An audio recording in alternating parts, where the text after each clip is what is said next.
Hey folks, you're here too, in the bright, early evening sunshine. And we're here at the War Memorial. Ooh, look at that, look, up and up and up, yeah. How are you all? We're doing very well. Kilt-Man here, and you know, sometimes weird thoughts strike me, and I don't know what it was, but certain, movie studios have their own logos, and often their own sort of, jingles. I mean, 20th Century Fox, everyone knows that, and Columbia, TriStar,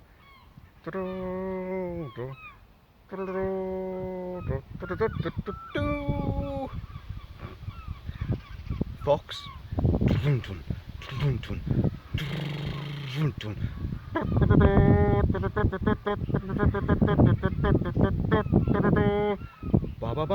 it's great stuff, and it kind of introduces you to a movie, and you feel, okay, we're in good, secure hands here. They've got a great logo, and they've got a great little catchy, jingoistic tune. Now, what is it? A Carolco in the 80s. Jerry Goldsmith's score for Rambo. That was incorporated into the Carolco logo and little jingle. So it was a little slant on the Rambo theme. So anyway, I started thinking about all these, as you do. I'm out with the dog, she's there somewhere, but can you see her? That'll be there, that's her, there. The strange husky shaped object lying on the grass in the shade. And I started thinking like, oh, they're all great, there's some great ones there, but what's the worst one? And pretty much I realised what the worst possible movie studio jingle, logo, animated chutzpah is. And I'm going to go back home and I'm going to show you what it is, and you're going to hear it and you're going to revile it as much as I do, because they don't just play it once. See, you've got your DVD, you've got your Blu-ray, you've got your UHD, whatever you've got, and you first put that disc on, it plays it straight away, and it goes on for ages, and it's super loud and super annoying. And then when from the menu screen comes up, what do you want to do? Well, you put the movie on, and of course they're the ones who've done the movie, released the movie, so you're going to hear the whole fucking thing all over again. Oh my god. Well, okay folks, you've seen the happiness and the sunshine. In a minute you're going to see the absolutely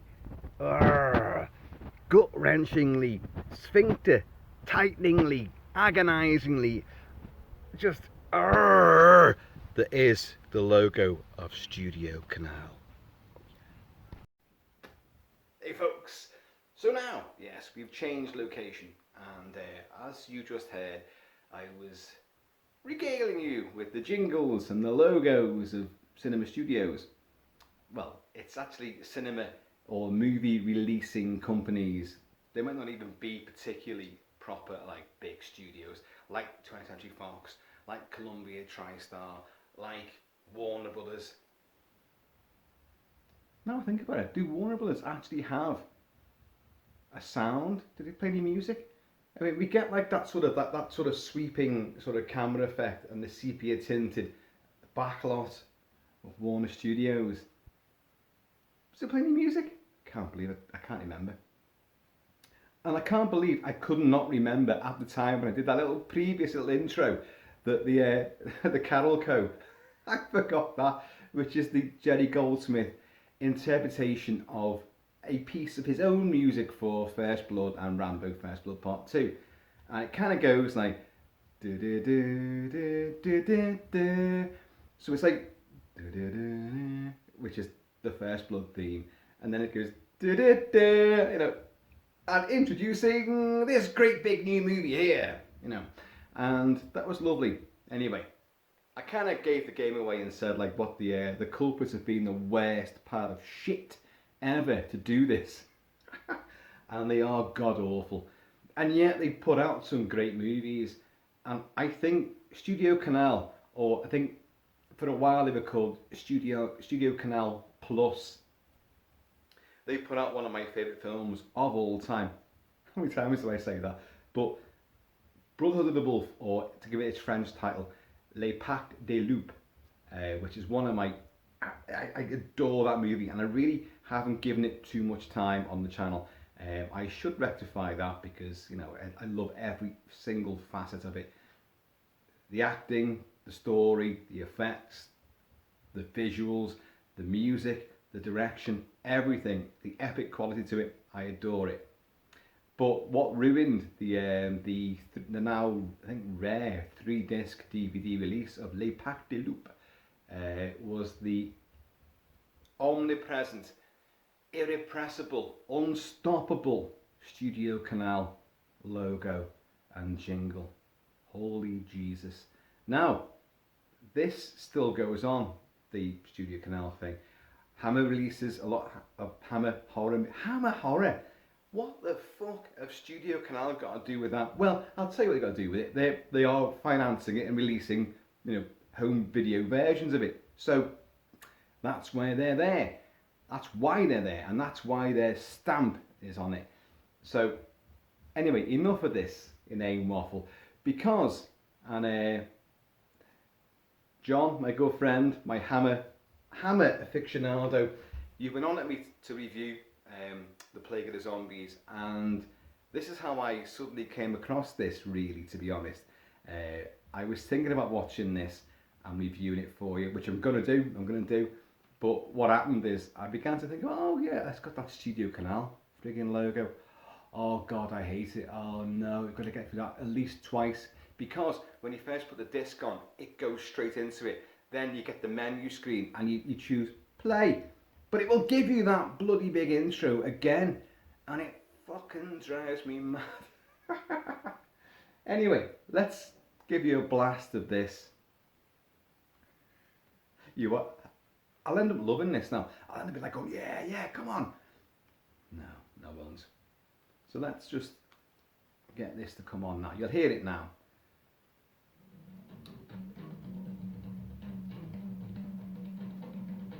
That's the actual start of the movie. It's because I just put the disc on before. Oh, Studiocanal, you bastards. You set me up. Okay, it'll come on now.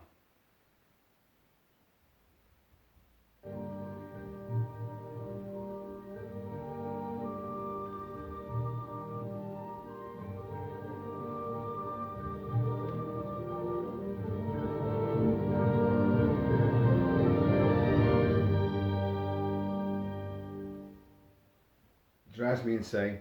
You're probably thinking like, what's up with that? It wasn't that bad. No, it's a pain in the arse. So now, you get onto the menu screen, right? Please. And then you select. Well, I'll do it. I'm going to show you.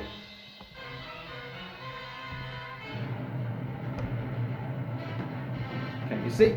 Can you see? Plague of the Zombies. And now, I'll select play film. What do you get? This shit show here.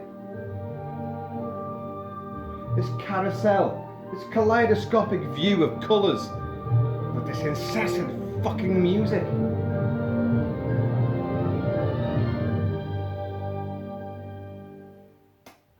Bite me! Oh, and now we get the intro. By the way, this is one of Hammer's best ever movies, without a doubt. And John, I'm definitely going to do it for you, mate. I'm definitely going to cover this. Because the whole point was, I thought I'm going to watch Plague of the Zombies and review it properly and give it loads. But I did think, oh, you've got that Studiocanal logo.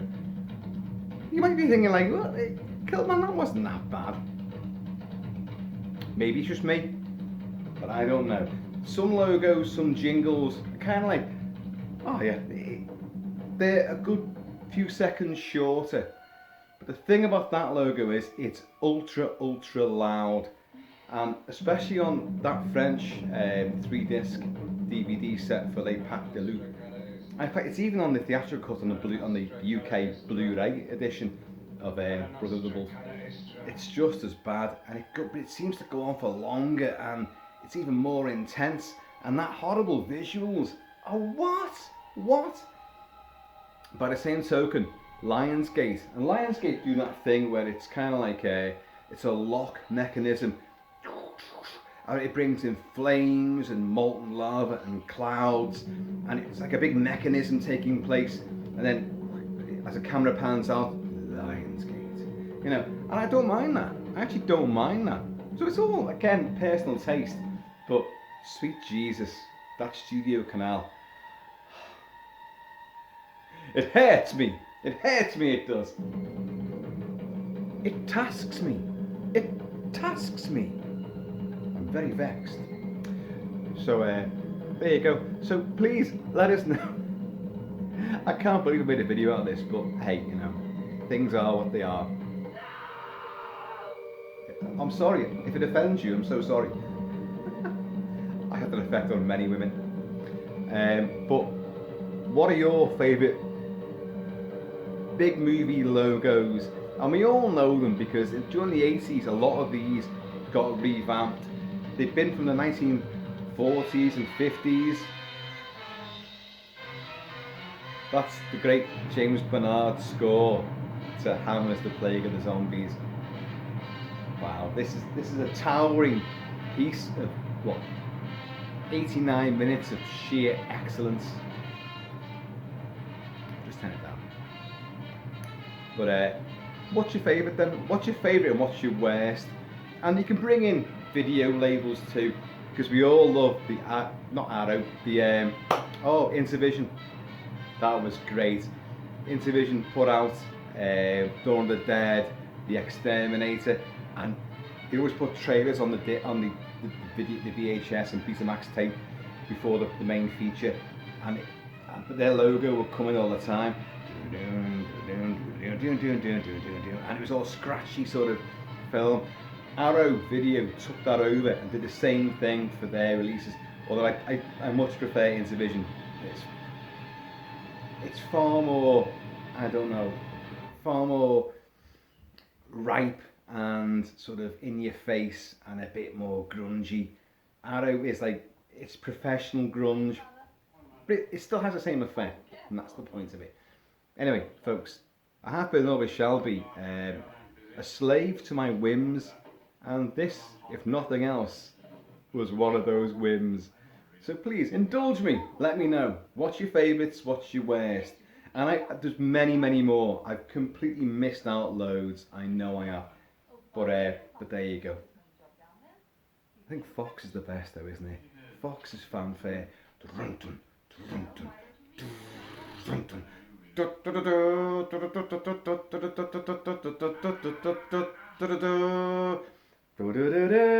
that goes on for quite some time, but it's a fanfare, it's a herald, and you've got the camera moving around the 20th Century Fox logo in stone or gold or bronze, and the searchlights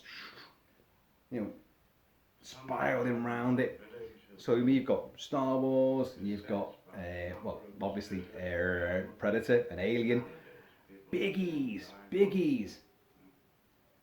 Universal, that was a unusual one, because it would be a globe and Universal would just spiral around it like that, sort of just spin around the globe, and there was music. But what was the theme? I know they started doing the big anniversary thing, so a lot of movies came out and they sort of cannibalized it and changed it, and they added a whole new sort of thematic thing. But that was just for was it 50th or 70 or 75 years of Universal Studios, and they may have done a bit of a musical embellishment, and it showed little images from all their greatest hits. But I don't really think they actually had anything major when it came to a jingle. A great logo, but the jingle itself, musical-wise, I don't think there was much there at all. Anyway, folks, I'm now about to watch the glory that is The Plague of the Zombies. directed by John Gilling. And it's one hell of a movie. And without a doubt, this film inspired the shit out of George Romero, which I'll come on to because I'm going to cover it in depth very soon. In the meantime, folks, please be happy, be healthy, look after your business, and also, if you can, mind your own business, because, you know, everyone's business is their own, so don't be poking your noses into other people's business. Unless you're in the pub, it's a different story, because all bets are off then. Folks, have been and always shall be Kilt-Man, and I'm now really enjoying the fabulous visuals of Hammer in their glory days. Later!